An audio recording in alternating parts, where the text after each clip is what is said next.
I'm joined by Mike Guirguis of Allspring to explore how active ETFs are reshaping portfolio construction. Mike, thank you so much for joining me. Thank you for having me. So let's dig right into it.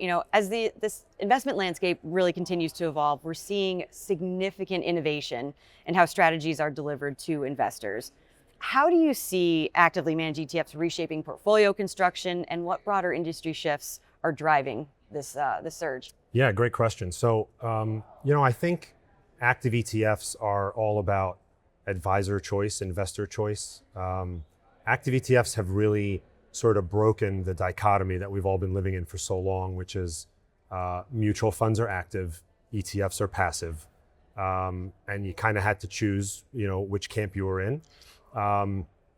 And active, ETF, the ETF vehicle, the wrapper, has so many advantages: better liquidity, better transparency, generally lower cost, and probably most importantly, tax efficiency. Now you introduce professional active management with the potential for alpha generation all in one vehicle, and that's pretty powerful. I think there are two tailwinds that have really accelerated the adoption of active ETFs. One is the explosion in the use of models and models-based practices. Again, if you kind of think about like the old days of building a model, you had to choose, right? Are you going to be active? Are you going to be passive? Are you going to use a mutual fund model or an ETF model?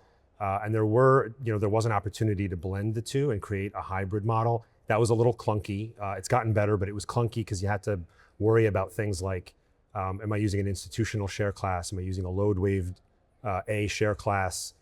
Is it available on an NTF platform or an NTF program? ETF, same thing. Is it available NTF or not? And so you kind of introduced all these decisions that advisors had to make that had nothing to do with the portfolio or the client outcome. So now that you have active ETFs, you can build a simple ETF model that has as much or as little active or passive as you want.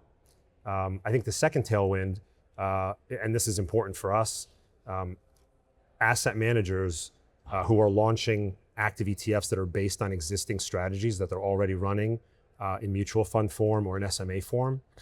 There's a history, there's a team, there's a philosophy, there's a process that in some cases have been running that strategy for decades. And so these are not new experimental products. They're strategies that we've been running for a long time, just in a arguably better wrapper. So what are the key benefits then to being vehicle agnostic, and how does this approach enhance portfolio diversification and risk management for advisors? Yeah, I think it's really important to be product agnostic. If we want to partner with RIAs and be a valuable partner, we need to reduce as many frictions as possible and make it as easy for them to do their job. And their job is to serve their clients and run a successful business. So certain strategies lend themselves to an SMA vehicle or an ETF vehicle or a mutual fund vehicle.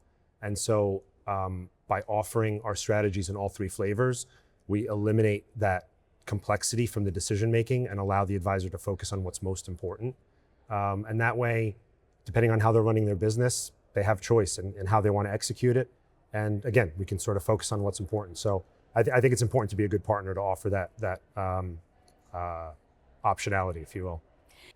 And as we know, the RIA space continues to be one of the fastest growing channels in wealth management. So from your perspective, how are investment managers adapting their approaches to better serve the unique needs and fiduciary mindset of independent advisors in today's very complex environment? Yeah, no, it's a great point. I think if we're going to respect the fiduciary nature and responsibility of an RIA, we need to focus less on selling product and more on ensuring that we have the breadth of solutions, the breadth of product, the knowledge and expertise to be a valuable partner and help them run their business. There are a couple of things that I think are super relevant for an RIA.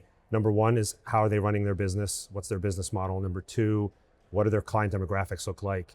And number three, and probably most important, is what does their tech stack look like? Tech stacks are like, how many ways can you shuffle a deck of 52 cards?